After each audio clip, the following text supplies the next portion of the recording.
राम आएंगे तो अंगना सजाएंगे और किसान आएंगे तो कीले बिछाएंगे, ये सोशल मीडिया पर बहुत ट्रेंड हो रहा है। किसान अन्नदाताओं का देश है और किसान अन्नदाताओं को प्रणाम करने के लिए माँ प्रकृति परमात्मा भी निश्चित रूप से लालायित है। लेकिन उस किसान अन्नदाता ने जब अपने हक और अधिकार मांगना शुरू किया तो सरकारों की चूल्हे हिल गई। डर ऐसा बैठा कि नेशनल हाईवेज़ को जाम कर दिया, कीलें बिछा दी गई, बैरिकेड लगा दिए गए, आंसू गैस के गोले छोड़े जा रहे हैं, पुलिस की गोलियां चल रही है। संयुक्त राष्ट्र महासंघ ने भी इसे मानवाधिकारों का उल्लंघन माना है। सुप्रीम कोर्ट के वकीलों ने किसानों के समर्थन में आकर कहा है कि इस तरीके से तो आतंकवादियों पर भी हमले नहीं किए जाते, दुश्मन देश पर भी हमले नहीं किए जाते, जिस तरीके का अपने ही देश की जनता पर, अपने देश के किसान अन्नदाताओं पर जो पूरे देश का पेट भरते हैं, उनके साथ ऐसा जो दुर्व्यवहार किया जा रहा है वो निंदनीय है। मेरे साथ ल्योकरलो पंचायत की इस टीम में युवा साथी हैं, किसान परिवारों से जुड़े हैं, किसानों के इस दर्द को महसूस करते हैं और सरकार की तानाशाही के खिलाफ आक्रोश भी है। डॉक्टर राम सिंह सामोता हैं जो राजस्थान विश्वविद्यालय के रिसर्च के प्रेसिडेंट रहे हैं और किसानों के लिए बड़ा काम करने का मादा रखते हैं। किस तरीके से देखते हैं, जहाँ 1 महीने पहले ताकि अंगना सजाने की बात हो रही थी, आज किले बिछाए जा रही, बहुत दुख की बात है। देखिए भाई साहब, जो किसान मूवमेंट चल रहा है ये कोई अचानक से नहीं चल रहा है, ये काफ़ी सालों से चल रहा है। और जब अंतिम बार जब समझौता हुआ तो कहीं ना कहीं एमएसपी की बात हुई थी जी। और उस एमएसपी को लेके दोबारा आंदोलन और उसके साथ में जो उनकी बहुत सी मांग पत्र है वो समायोजित किया गया उस मांग पत्र में। और लोकतांत्रिक देश में चाहे कुछ भी हो, एक अपना अधिकार है धरना प्रदर्शन आंदोलन करने का जी। और ये तरीका होना भी चाहिए और ये पहले भी था और आज भी है, चाहे उसको दबाया कितना ही जा रहा हो, लेकिन वो तरीका रखना पड़ेगा, चाहे वो कितनी मजबूरी कर लो। चाहे बात सवाल ये है कि इस प्रकार के देखो आंदोलन हो रहा है, मीडिया कहीं नहीं दिखा रहा है। जितने भी सोशल मीडिया पे एक्टिव लोग हैं, ट्विटर हो, इंस्टाग्राम हो, फेसबुक हो, उनको सबको डिलीट किया जा रहा है। बहुत लोग हैं, हज़ारों के संख्या में ऐसे अकाउंट्स हैं जिनको डिलीट कर दिया गया किसान मूवमेंट की बात करना ही। और एक ऐसा नैरेटिव बनाया जा रहा है कि किसान होना मतलब भी एक आतंकवादी सा होना महसूस करवाया जा रहा है लोगों को और एक अलग ही नैरेटिव सेट किया जा रहा है। और इसके साथ साथ ये कोई आंदोलन हर जगह हो रहा है, ये नहीं है कि पंजाब हरियाणा में हो रहा है, पूरा यूपी भी है, एमपी भी है, तमिलनाडु भी है, राजस्थान में भी देखने को मिल रहा है। और सरकार कोई भी हो, और ये बात राजनीति करने के लिए नहीं होनी चाहिए। हमारे देश के माननीय प्रधानमंत्री जी ने जब वो विपक्ष में थे, उन्होंने उस समय तत्कालीन प्रधानमंत्री जी से मिलके एमएसपी एक जो वादा था उसको लागू करने की बात की है, मेमोरेंडम दिया उन्होंने, खुद ही मुकर रहे हैं, खुद ही मुकर रहे हैं। तो ये बात राजनीति की नहीं है, ये बात इस देश का जो मुख्य आधार है कृषि, उसकी रीढ़ की हड्डी को तोड़ने का एक षड्यंत्र है। और ये हमारे रामायण हो चाहे महाभारत हो चाहे गीता हो, उसमें ये सब कुछ पाप है।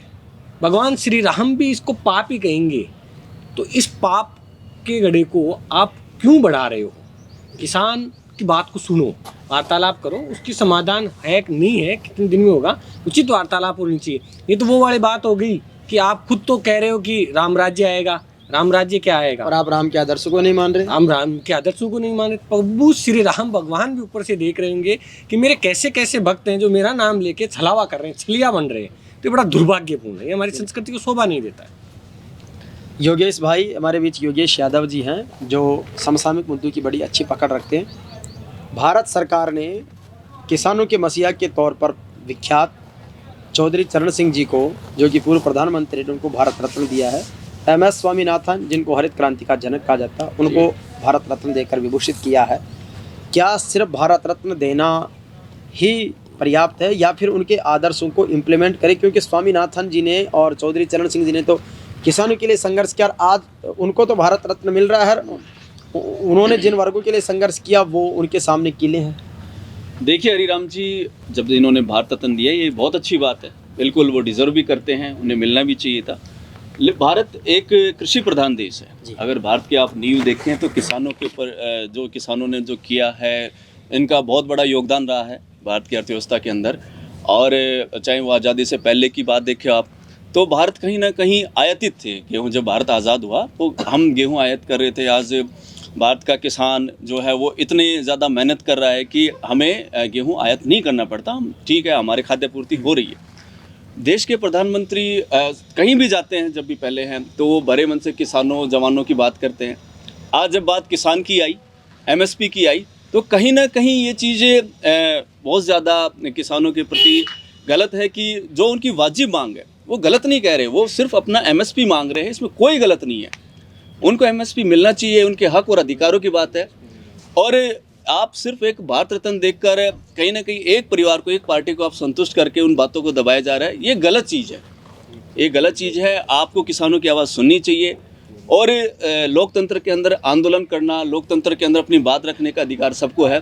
किसान अगर केंद्र में जाकर अपनी बात रखना चाह रहे हैं तो उनको जाने देना चाहिए, वहाँ बात उनकी सुननी चाहिए। कम आप उनकी राहों में ऐसे रोड अटका रहे हो जैसे तो कोई चाइना बॉर्डर हो, आप उनको वहीं रोक रहे हो। आंसू गैस के गोले हो चाहे हथियार हो, उनसे आप इस तरह से, ये बर्ताव बहुत ही दुर्व्यवहार है, ये बहुत गलत बात है। आपको किसानों की बात सुननी चाहिए, क्योंकि जब किसान मजबूत होगा तो देश भी मजबूत होगा। तो किसान और देश को मजबूत करने के लिए एक तरफ हमारे बीच में महेश भाई हैं। महेश, जिस तरीके से किसानों पर एक तरह से अत्याचारी इसको कहेंगे, जिस अन्नदाता से पूरा सरजमी एक तरह से शोभायमान है, उसके साथ अत्याचार हो रहा है, ये प्रकृति के साथ भी खिलवाड़ हो रहा है, संवैधानिक परंपराओं का भी निर्वहन नहीं हो पा रहा है।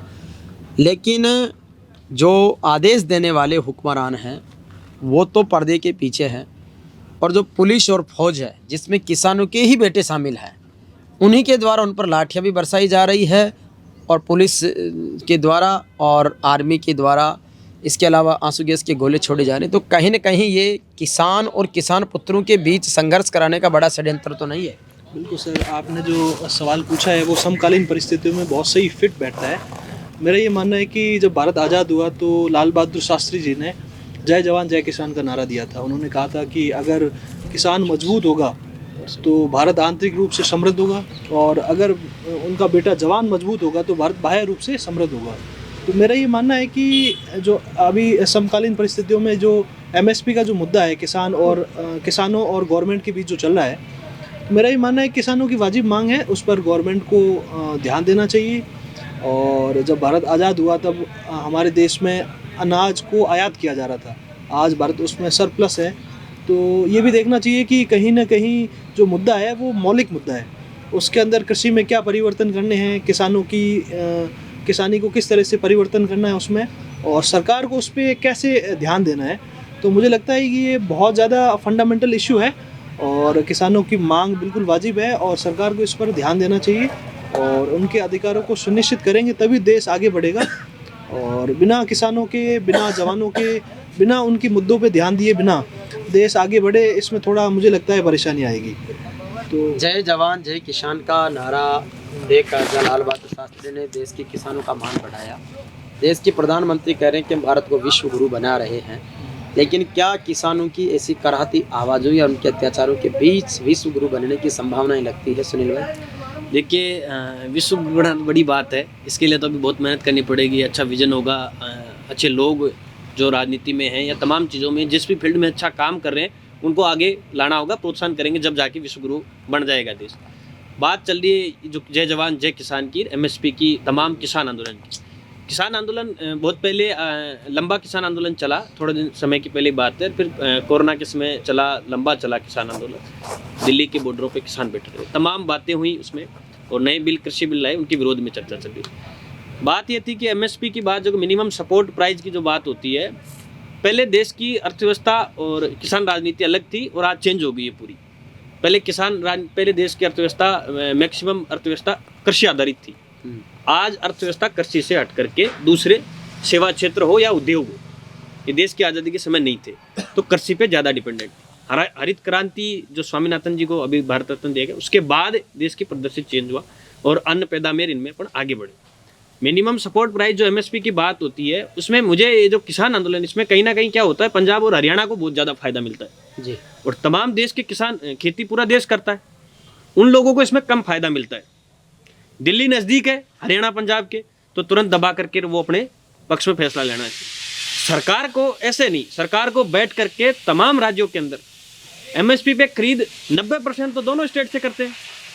राजस्थान में अन्न पैदा नहीं होता क्या? और कौन से देश में अन्न पैदा नहीं होता? वहाँ के किसानों को क्यों नहीं मिलती एमएसपी?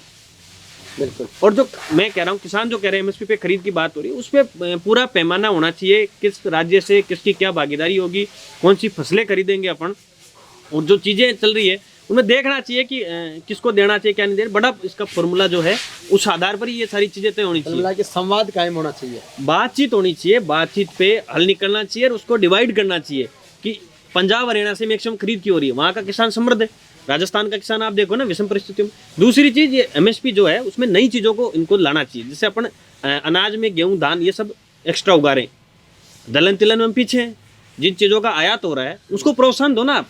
एमएसपी की जरूरत ही नहीं है। हरियाणा किसान को धान उगाने की, चावल उगाने की कहाँ जरूरत पड़ रही है? मैं कह रहा हूँ चावल तो वैसे ही सरप्लस है।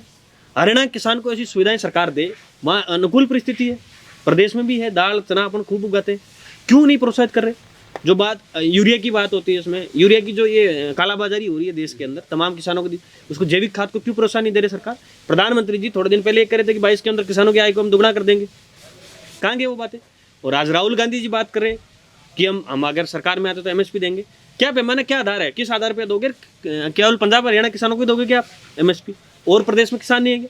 ये बड़ा मुद्दा है किसानों का, इसमें बहुत जटिलताएं हैं और तब जाके इतना बड़ा बना हुआ है। इसमें मैं कह रहा हूँ सरकार को भी और तमाम लोगों को मिलकर के, अधिकारियों से बंद कमरे में बात नहीं होनी चाहिए। सड़क पे जो लोग संघर्ष कर रहे हैं, जिन लोगों को पता है वास्तव में, आलू प्याज ऐसी चीज़ें थी पहले, ये थी कि जो चीज़ें दैनिक आवश्यकता के लिए जरूरी है, दाल है, इनका अपन स्टॉक नहीं कर सकते थे।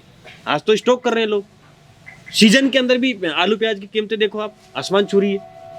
तो इन सब चीज़ों को नियंत्रित करने का प्रयास है। मैं कह रहा हूँ कि पूरे देश में लोग अमीर नहीं है और अपन ये नहीं चाहते कि एमएसपी निर्धारित कर दी। आलू की एमएसपी क्या निर्धारित करोगे आप? 50 रुपये 100 रुपये क्या निर्धारित कर दोगे आप? नहीं कर सकते।